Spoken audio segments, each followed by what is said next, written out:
Hello मित्रांनो, कसे आहात? छान आहात ना? आज की नाही मी तुम्हाला एक गोष्ट सांगणार आहे. आपल्या गोष्टीचं नाव आहे मनोराज्यम. एकदा काय झालं माहितीये का? एका गावामध्ये एक रामलाल नावाचा गरीब मनुष्य राहत होता. तो भिक्षा मागून जे आहे ते पोट भरायचा. तो एका झोपडीमध्ये राहायचा. त्याच्या झोपडीमध्ये जे आहे ना ते एक खाट होती आणि त्या खाटीवरती तो रात्री झोपायचा. एक दिवस काय झालं माहितीये का?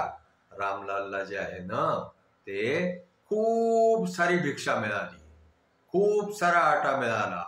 आता त्यांनी काय केलं की तो आटा घेऊन घरी आला. आणखीन त्यांनी त्या आट्याला जे आहे ना ते एका माठामध्ये भरलं. आणखीन तो माठ जो आहे ना त्यांनी जिथे त्याची खाट टाकलेली होती ना त्या खाटेच्या पायाकडे एक खुंटी होती. त्या खुंटीवरती त्यांनी तो माठ जो आहे तो टांगून दिला. आणखीन तो खाटेवरती आडवा पडला आणि त्या माठाकडे पाहू लागला. त्या माठाकडे पाहता पाहता जे आहे ना त्याच्या मनामध्ये खूप विचार चालायला लागले की आता आपण उद्या सकाळी उठू, बाजारात जाऊ, मग जो आहे हा आटा जो आपल्याला खूप सारा मिळालेला आहे हा आपण लोकांना विकू आणि ते विकल्यावरती आपल्याला जे पैसे मिळतील त्या पैशाने आपण जे आहे ते मग आणखीन वस्तू विकत घेऊ. मग त्या आणखीन वस्तू ज्या आहे ना त्या आपण आणखीन लोकांना विकू. मग त्याचे आणखीन जास्ती पैसे येतील. मग आपण एक दिवस जे आहे ते दुकान खोलू. मग त्या दुकानातून जे आहे ते खूप सारे पैसे आल्यावरती मग आपण लग्न करू. लग्न झाल्यावरती जे आहे ना ते आपल्याला मुलं होतील. मग आपण मुलांना जे आहे ते रागवू आहे. आणखीन समजा आपल्या मुलांनी जे आहे ते आपलं नाही ऐकलं तर आपण त्याला जोराने लात मारू. असं करून त्या रामलालनी जे आहे ना ते जोराने एक लात मारली. ती लात जाऊन कुठे लागली माहितीये का? त्या माठाला जाऊन लागली आणि तो माठ जो आहे तो धाड जमिनीवरती पडला.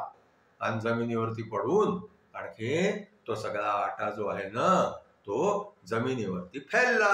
आणखीन तो सगळा आटा खराब होऊन गेला.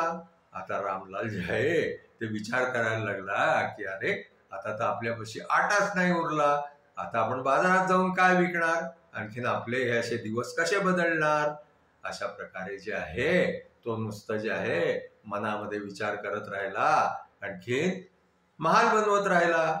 अशा प्रकारे जर तुम्ही नुसतं मनामध्ये विचार करत राहिला, आणखीन विचार करत राहिला की हे होईल ते होईल, असं करू तसं करू, तर त्यांनी जे आहे ते काहीच होत नाही. जोपर्यंत तुम्ही काही करत नाही. नुसतं मनामध्ये विचार करून जे आहे ते आपल्याला आयुष्यामध्ये असं काहीच मिळत नाही.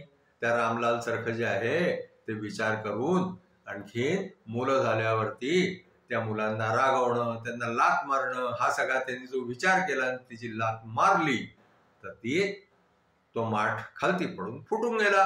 आणि त्याची सगळी जे आहे ते मनामध्ये त्यांनी जे राज्य बनवलं होतं आपलं की आपण असं करू तसं करू ते सगळं फेल होऊन गेलं.